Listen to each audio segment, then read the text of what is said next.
Clara's POV. Okay, great. Ibang post naman po. Walang reklamong sinunod ni Clara ang lahat ng sinabi ng photographer para matapos agad sila. Kanina pa nga niya pigil na pigil ang hininga niya. Mabuti na lang at medyo iba na mga sumunod na pinapagawa sa kanila. Nag-break lang sila ng ilang minuto para magmerienda saglit. Bumalik agad sila sa aurahan pagkatapos na ng ilang minuto. Nang sa wakas matapos na ibinalaban ulit ni Clara ang towel sa katawan. Gusto sana niyang pangatawanan na hindi siya naasiwa sa suot, pero parang nanonood naman ang bawat titig ni Adrian sa kanya. Nagiinit ang buong katawan niya kapag nasa malapit ito. Paki-edit na lang, yung hindi na-expose yung katawan niya.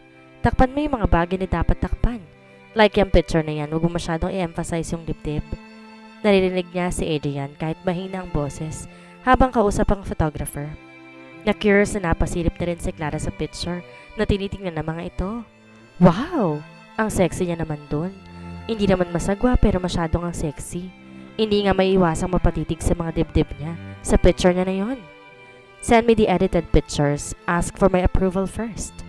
Huling sinabi ni Adrian bago pinakawalan ang photographer. Napatingin to sa kanya habang nakatitig siya sa camera. Yeah, you look like a goddess. Walang emosyong sabi ni Adrian habang nagsisimula na rin itong magligpit. Pinagtaasan niya lang to ng kilay. Kung hindi mo nagustuhan yung pictures ko, delete mo na lang. Inis na sabi niya. Mukha kasing hindi dito nagustuhan ng mga kuha niya. Hindi ba siya papasa sa standards nito bilang isang sexy model? Again, you're putting words into my mouth. Napailing-iling na sabi nito. By the way, we will take our late lunch first, then sasakay tayo ng bangka para tumawid ng isla. May mga enchanted caves doon. Hindi pa pala tayo tapos? Pagod na tanong niya. Nope, hindi naman tayo magtatagal doon since mukhang uulan. Kukuha lang tayo ng mga 5 pictures then we're done. Mabilisan nga lang ang pagkain nila. Dahil hinihintay na sila ng bangkang maghahatid sa kanila sa kabilang isla. Mga humigit kumulang 30 minutes lamang, narating nila ang lugar. Manghang-mangha siya sa kagandahan noon. May mga kuweba nga siya nakikita. Pumunta agad sila sa pinakagitnang kuweba. Halatang may naglilinis at taga-alaga doon. Inayos agad nila ang lighting effects sa loob para makakuha sila ng pictures. Nag-post ulit sila ni Adrian na para bang hindi mga tagapagmana na isang modeling agency, kundi mga models mismo. Alam niya sanay ang binata sa paminsan-minsang pictorials para sa magazine ng pamilya nito, pero never pa niyang nakita na nag-post ito naka-swimming trunks lamang. Mas gumanda pa nga yata ang katawan nito ngayon kumpara sa dati. Muntik pa niyang hawakan ng mga abs ito sa tiyan kung hindi lang niya napigil ang sarili. Miss Ash, pahawak po sa abs ni Sir Adrian. Narinig niyang sabi ng photographer. Ha? Narinig ba nitong nasa isip niya? Go on. This is your chance to feel my body. Nanunoksong sabi ni Adrian. Inirapan niya lang ito at patampal na nilagay ang isang kamay sa tiyan nito. Ouch! You love it hard this time, huh? Pabalong na sabi nito para wag marinig ng iba. Tumingala siya sa binata at tinis na pinagbabantaan ito. Kung hindi ka patitigil dyan, baka hindi lang tampal ang gawin ko sa'yo. She gritted her teeth habang sinasabi iyon. Karinyo brutal, ha? Ines na kinurot nito ang tiyan ng binata. Napasigaw itong tumatawa habang hinahawakan ang kamay niya. Nagkatinginan ng 3 mga kasama nila na hindi alam kung paano magre-react. Madalian na lang ang ginawa nilang photoshoot sa kuwebang iyon dahil nagsimula na ngang umulan. Sa kasamang palad, nabutasan pang isang bangka kaya hindi ito po pwede magsakay ng pasahero. Pinauna muna nila ang 3 at pinadala ang importanteng gamit habang mahina pang ulan. Sabay na umalis ang 2 bangka habang naghihintay sila si Adrian sa baybayin para sa pagbabalik ng isa pang bangka. Naiwan sa kanila ang 2 bags na hindi niya alam kung ano ang laman. Hindi pa man nakakaliyong masyado ang bangkay, biglang bumuhos ang napakalakas na ulan. Malakas din ang hangin. Kaya patakbong bumalik sila ni Adrian sa kuweba habang bitbit nila ang mga bag. Mabilis pinunasan niya ang sarili ng dalang towel. Nakita niya basang-basa din si Adrian na suot na ang shorts nito. Walang imik na binigay niya sa binata ang towel pagkatapos niyang punasan ang sarili. Wala pa naman siyang ibang damit kundi ang towel na bitbit. Kinuha ng binata ang inabot niya at saka wala sabi-sabi. Tinanggal ulit ang basang-basang shorts. Tumalikod na lang din siya rito habang nakatingin sa labas ng kuweba. Nagsisimula ng dumilim ang paligid dahil sa ulan. Napahinga siya ng malalim. Maya-maya pa yata sila susunduin ulit ng bangka dahil masyado malakas ang buhos ng ulan. Mukhang may bagyo pa nga. Aren't you cold? Napapitlag siya sa biglang pagsalita ni Adrian na nasa likuran na pala niya. Basa rin ang towel. Giginawin ka lang din lalo. Dugtong pa nito. Napahawak siya sa magkabilang braso dahil nanonood na nga sa kalamnan niya ang lamig. Sa lahat ba naman ng po pwedeng makasama na mas stranded? Si Adrian pa talaga? Sa kabilang banda. Mahigit 1 oras nang lumipas pero ang lakas ng ulan hindi pa rin tumitigil. Mas lumalakas pa nga yatang lalong buhos nun, pati na ang hampas ng mga hangin. Mabuti na lang at medyo elevated ang kuwebang kinaroroonan nila ngayon. Pumasok pa sila sa pinakadulo nun para hindi mabasa ng ulan na nadadala ng hangin sa bukana ng kuweba. Ginaw na si Clara. Sino ba naman ang giginawin nakaswimsuit lamang siya. Bakit kasi hindi pa siya nagdala ng pampalit? Kinuha niyang basang towel at ibinalabal iyon pero mas nakadagdag lamang iyon sa lamig. May nakuwang flashlight si Adrian sa isang bag na ginamit nila kanina. Nakatulong din ang liwanag na galing doon. Naghalongkat pa ito sa bag at ilabas ito mga biscuits at canned juice na laman ng isa pang bag. May nakita itong isang malaking tela na ginamit nilang background kanina sa pictorial sa beach. Here, use this. Saka lang to tumingin sa kanya nang iabot ang tela. Mabilis namang kinuha niya iyon at ibinalot sa katawan. Ang laking ginhawa ang idinulot noon. Isinampay niya muna sa isang gilid ang basang towel. Nilagay niya iyon sa isang malaking tipak ng bato. Napatingin naman siya kay Adrian. Naka-swimming trunks lamang ito. Sigurado siya nilalamig na rin to. Binigyan siya nito ng biscuits at canned juice. Nakaupo ito sa isang bato kaya tumupo na rin siya sa isang nakitang pa pwedeng maupuan, hindi kalayuan sa binata. Habang kumakain sila, nakita niyang parang nanginginig ang kamay ng binata. Ayaw na nga lang niya sanang pansinin iyon pero nagigilty siya. At tubiliman, tumayo na rin siya at lumapit dito. Can you move a bit? Napatingin lato sa kanya at parang nagtataka. Umusog naman ito. Mabuti na lang medyo malaki-laki ang batong inuupuan ni Adrian. Inangat niya muna ang telang ibinalat sa katawan at siniguradong mababalot na rin ang katawan ni Adrian bago siya umupo sa tabi nito. Do not get the wrong idea. Alam ko nilalamig ka na rin. Pinangunahan na niya ang binata. Thanks. Narinig niya pang sagot nito. Nanatiling nakatutok ang mga mata niya sa flashlight na inilagay nito sa gitna. I don't think masusundo pa nila tayo tonight. Sa lakas ng ulan at hangin, delikadong bumiyahe. Tumango lamang siya. Natatakot siyang lumingon dito. Hindi na lang niya pinansin ang pagkakadikit ng mga balat nila. Nakatulong din naman kasi yon para maibsan ng konti ang lamig na nararamdaman nilang pareho. Pinagdikit niya ang mga tuhod habang nakaupo at niyakap ang mga yon. Inilapit niya sa ibabaw ng tuhod ang mukha niya habang nakatingin sa madilim na bukana ng kuweba. How's your lola? Maya-maya, tanong ni Adrian. Natigilan siya sa naging tanong nito. Ang alam niya na damay ang lola niya sa galit ito sa kanya dahil sa panlolokong ginawa nila sa pamilya nito. She's fine. Maikling sagot niya. Kasama mo ba siya na bumalik dito? She is still in London. They will be here a few months from now. They? Sinong kasama ng lola mo doon? Muntik pong mapatakip sa bunganga si Clara nang ma-realize ang sinasabi habang nanlalaki ang mga mata. Mabuti na lang di pa rin siya tumitingin sa binatang nasa tabi lamang niya. Yeah, yung nagbabantay sa kanyang kasama niyang uuwi. Mabuti na lang nakahanap agad siya ng palusot. I see. I'm sorry kung di man lang kita natulungan. Nung panahong kailangan mong tulong ko, I still cannot forgive myself. Imbes samahan ka ng mga panahong iyon, tinaboy pa kita. Daman niya ang pagsisisi sa tono ng pananalita ni Adrian. Napakunotoo siyang napatingin dito.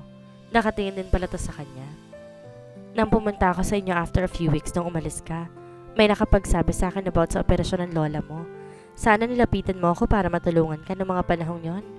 I was thinking na baby, ang lalaking sumundo sa iyon sinasabi ng kapitbahay ninyo ang tumulong sa operasyon. I was angry, lalo na nga sa sarili ko. Willing naman ako tulungan ka nun alam mo yon? Tumawa si Clara ng mapakla. Kapalit ng paglayas namin sa buhay ninyo? Ayaw mo nun? Hindi ka na gumastos? Kusa na kaming dumayon nang di mo na kailangan pang bayaran kami. Tsaka bakit ka naman magbabayad sa amin when in fact, kami nga naman na nanloko sa iyo? Itinuon niya na ulit ang tingin sa ibang direksyon. Ayaw na sana kasi niyang balikan ang nakaraan, dahil sinisiriwa lang nun ang lahat ng sakit. Claire, hindi yun ang gusto kong sabihin. Bakit palagi nauwi tayo sa ganito kapag humingi ako ng tawad sa'yo? Exasperated na sabi nito. Alright, para matahimik tayong pareho, tinatanggap ko ng sorry mo. Tanggapin mo rin ang sorry namin ng lola ko sa ginawa naming panloloko sa inyo, lalo na sa lola mo. Gusto namin mag-sorry sa lola mo ng harapan din. Actually, kinausap na siya ng lola mo bago ka pa umalis. Naintindihan niyang lahat at di siya nagalit kailanman.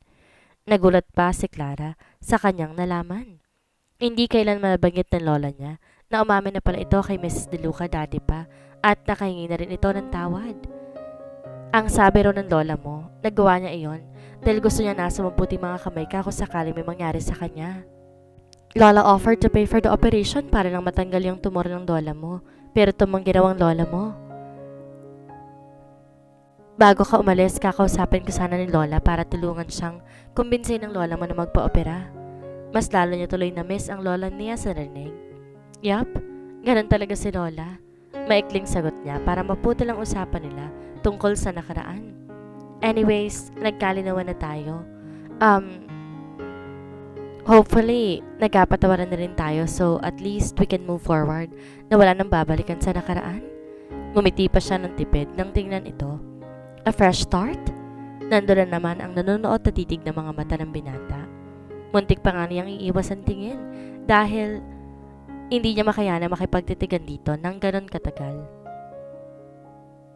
Yeah, a fresh start. Sang-ayon na lamang din niya. May naiwan ka bang boyfriend sa London? Biglang tanong nito.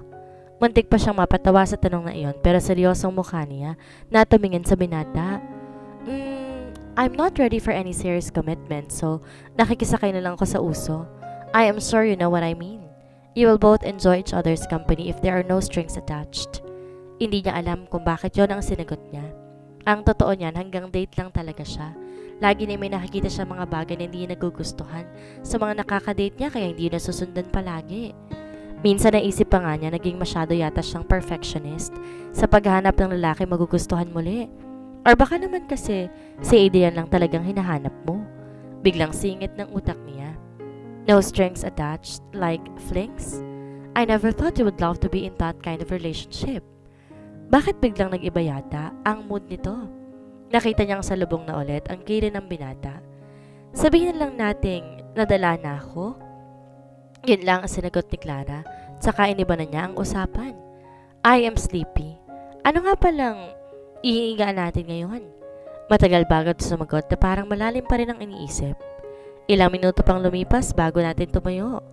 Let's use this cloth para mahigaan natin. Tukin ito sa telang ipinambalot sa sarili.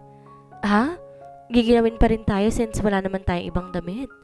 Napayakap pala siya sa sarili ng kunin ni Adrian ng tela at ilagay iyon sa gitna at ginawang para magiging banig nila. Then, let's improvise. Yun lamang ang sinagot nito na hindi niya rin naman maintindihan kung ano nga ang ibig nitong sabihin. Kinuha nito ang dalawang bag, inalis ang mga laman niyon para maging gawing banig nila. Nilagay nito ang mga gamit sa ibabaw ng tela para maging unan naman nila. Mahiga ka na. Napatingin siya na matagal sa telang maayos na nakalatag sa ibaba. Matutulog sa lagir sila na tayong swimsuit at swimming trunks lamang ang suot. May iba ka pa bang choice? Alanganing humiga siya habang hindi inalis ang pagkakayakap sa sarili. Tumagilid siya habang ibiniloktot ang mga tuhod. Naramdaman niyang humiga rin sa tabi niya. Hindi na siya kumikilos pa sa pesto niya. Claire? That's Ash. Pagtatama niya sa tawag nito sa kanya habang nakatalikod pa rin dito. Bumuntong hininga ito. Ash? Ano? Umarap ka dito. Bakit? Mas lalo pa niyang ibiniluktot ang mga tuhod dahil pumasok ang malakas na hangin sa loob. Pakiramdam pa nga niya yung mga nginig na mga panga niya sa sobrang lamig. Humarap ka nga kung ayaw mong mamatay sa lamig. Napilitang humarap nga siya sa binata. Agad nagsalubong ang mga mata nila dahil nakaharap na rin pala ito sa direksyon niya. Nagulat na lang siya nung yakapin siya nito. Adrian, anong... Itinulak niya ito pero hindi man lamang natinag ang binata. Hindi ko alam kung gaano katagal natin matatagalan ang lamig na ito sa suot natin. This is the only solution. Natigil siya sa pagtulak dito dahil nakakaginhawa nga ang init ng pagkakadikit ng mga katawan nila. Idinikit pang lalo ni Adrian ang katawan nito sa kanya nang di na siya pumapalag pa. Gusto niyang harangan ang dibdib niya na parang naiipit. Sa pagdidikit nilang iyon, kinuha ni Adrian ang isang kamay niya para ipayakap din dito. Hindi na rin siya tumutol pa. Naglalakbay ang init sa buong katawan niya pero dama pa rin niya ang malamig na hangin sa isang hita. Nagulat na lang siya nang hawakan ni Adrian ang hitang iyon. Tsaka idinaga ng isang hita nito. Teka! Pilit niyang inalis ang hita na nasa pagitan ng mga hita nito. Sa pagkikilos niyang iyon, hindi maiwasang masagi iyon ng bukol nitong OMG! Buhay na buhay yun! Gumalaw ka pa at baka may manaklaw na sa'yo. Takot at tumigil nga si Clara sa kakagalaw at halos ayaw na nga lang huminga pa. Wala na ulit sila, isa man nagsalita pa sa kanila. Dinig-dinig na lang pareho ang nagwawala pa ring ulan at hangin sa labas. Napatingin siya sa bawat paglagok nito. Bakit parang pareho silang hinihingal at habol ang bawat paghinga? Ilan na naging flings mo noon? Claire? Hindi niya inaasahan ang tanong na iyon. Bumalik na naman ito sa huling topic nila. 6? Ang sagot niya na iyon ay bilang ng mga lalaking nakadate niya na hindi naman lang nakapa-first base sa kanya. 7? Parang humigpit ang yakap ito sa kanya. Paano mo ba nagiging fling ang isang lalaki? Umikot ang mata niya dahil parang wala yata itong balak putulin ang paksa. Mabuti na nga lamang at nasa balikat nito ang mukha niya. If may attraction kami sa isa't isa, di yun, fling na agad. Sinadya niyang sagot na iyon para matigil na ito. Nakahinga siya na maluwag nang hindi na ito nagsalita pa at pagkatapos ng ilang segundo, mas hindi niya napaghandaan ang sinabi nito na magsalita itong muli. We can't deny the fact that we are still attracted to each other. Qualified na ba ako maging fling mo? Biglang nanigas ang katawan ni Clara sa narinig. Iignorahin niya na lang sana ang tanong na iyon at magkukunwaring tulog. Pero hinawakan nito ang mukha niya para mapatingin siya rito. Hindi niya na nagawang bawiin pa ang tingin na makitang parehong nararamdaman sa mga mata nito. Inintay niya na lang dumampi ang mga labi nito sa kanya na unti-unti nitong ilapit ang mukha. Kumakalampag ang warning bell sa utak niya. Pero imbes inayo ang mukha sa binata, ibinikit niya na lamang ang mga mata. Bahala na bukas. Hindi pa man lumapat ang mga labi nito, kusa nang umuwang ang bibig niya. Hindi niya napigilan ang mahinang sigaw na naramdaman. Ang bibig nitong malayang inangkin ang kanya mga labi. Umangat ang isang kamay niya para dumako sa batok ng binata. Kumilos si Adrian para tuluyang dumagaan sa kanya habang naghihiwalay ang kanilang mga labi. Hindi maikakailang parehong pananabik na nararamdaman nila para sa isa't isa. Bigla siya napasigawan ng mahina nang bigla itong kumilos sa harapan niya. Naghiwalay saglit ang mga labi nila nang tanggalin ito ang tanging saplot at tumatakip sa harapan niya. Sinimulan na ni Adrian ang pagkuha sa kanya para tong isang sanggol at uhaw na uhaw sa gatas. Ayaw niya naman sanang siya lamang masiyahan, kaya't nangasa rin ang dalawang kamay niya na kunin ang tinatago ng binata. Parang ito naman ang halos mabaliw na napatingala pa sa kanya. Bumangon si Clara para ito naman ang mapahiga. Parang nawalan ng lakas na napahiga nga si Adrian habang napapikit at kagat ang labi. Hindi niya inaalis ang tingin sa mukha nito habang patuloy sa ginagawa. Walang ibang lalaking dumaraan sa buhay niya. Hindi niya alam kung anong nararamdaman kung hayaan niyang makuha ulit siya ni Adrian. Umalingaw sa loob ng kuweba ang mga sigaw ni Clara. Hindi niya alam kung saan parte ibabaling ang kanyang mukha dahil sa kaligayahang nararamdaman. Sa loob ng maraming taon ngayon lamang niya ulit naramdaman ang ganitong reaksyon. Maya-maya pa'y sabay nilang naabot ang sukdulan. Humihingal, nananatiling nakasandal lang si Clara na parang wala pa rin sa sarili, nakatitig lamang sa ginawa nito. Maya-maya pa'y niyakap siya ulit nito, tsaka masuyong hinagkan sa mga labi. Kahit nanghihina pa rin sila sa kakatapusan ng pagsasalo, nakuha pa rin niyang labanan ang mapasok na haggan ng binata. Nang sa wakas maghiwalay ang mga labi nila, habang ang hiningang idinikit ni Adrian ang noo sa kanya. Hawak pa nito ang magkabila niyang pisngi. Hinayaan muna nilang habulin ang kanilang paghinga. Kumiwalay ito sa kanya at pagkatapos sa ilang minuto, pinulot agad nito ang mga nagkalat nilang mumunting saplot. Ibinigay nito sa kanya ang mga saplot niya at sinuot nito ulit ang swimming trunks. Hindi siya nilubay ng tingin ni Adrian habang hindi niya naman makuhang salubungin ang mga tingin nito. When was the last time you dated someone?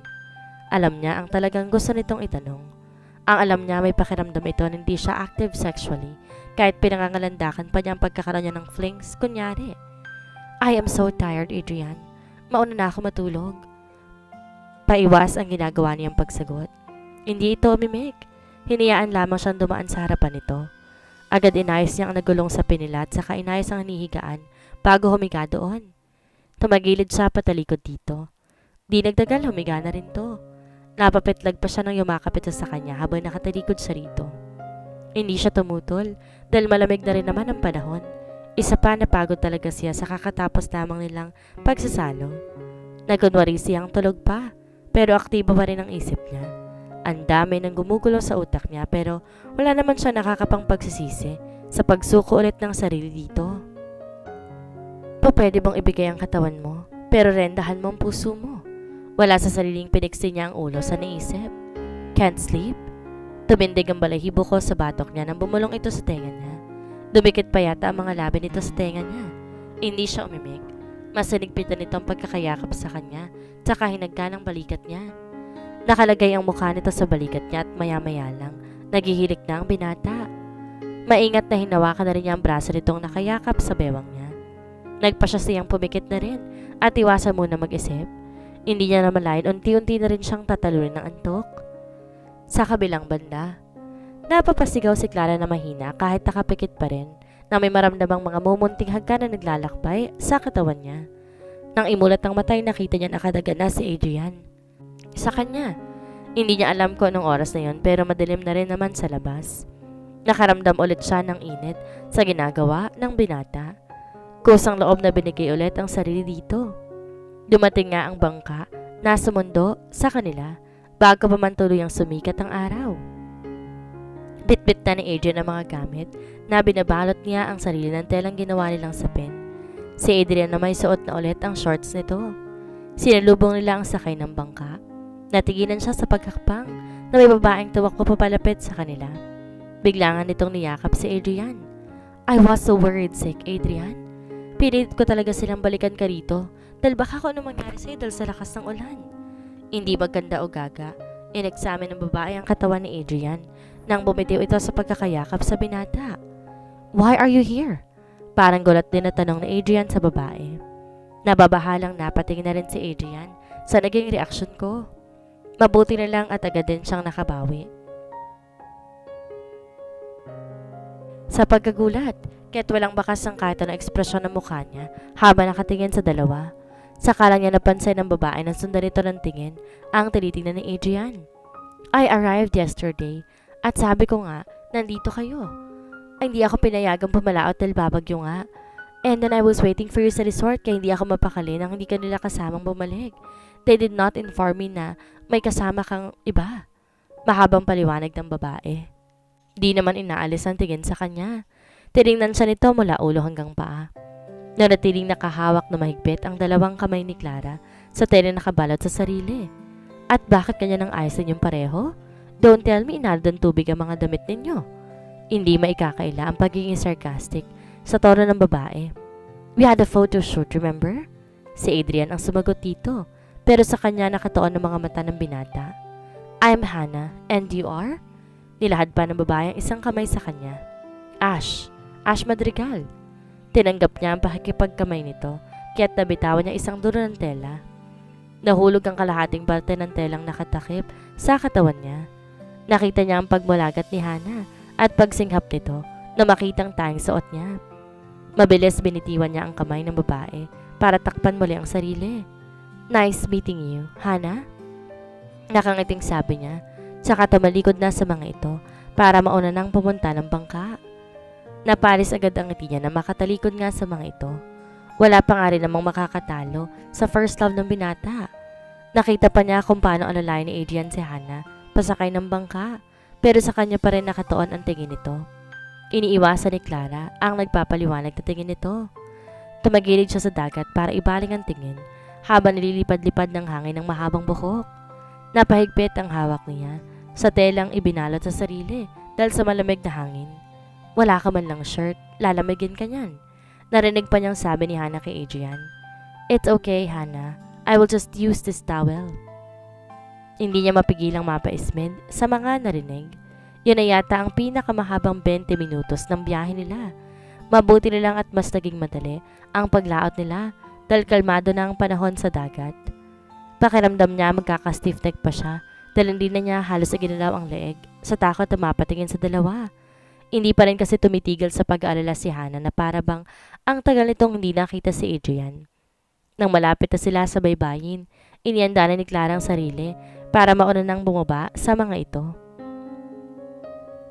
Naunahan na pala siya ng tayo ni Adrian na parang sinadyang hinintay na tumayo siya para alalayang bumaba. Imbes na bumaba agad, hinayaan niya na lang si Hannah muna ang bumaba. Nagpaalalay nga ito kay Adrian. Bumaling naman agad ang binata sa kanya para hawakan siya sa kamay nang makababa rin siya. Lumapit na rin din siya para wag nang gumawa ng eksena. Mahigpit ang kapit ni Adrian sa kamay niya. It is not what you think. Bulong ito sa kanya bago siya bumaba ng bangka. Ngumiting tumingin lang si Clara sa binata. I really don't mind. As long as kalimutan natin ang nangyari, then you won't be in trouble. I would only feel guilty if malalaman ng girlfriend mo. Which is, mangyayari lamang if may magsasalita sa atin. Parang walang anumang sinabi.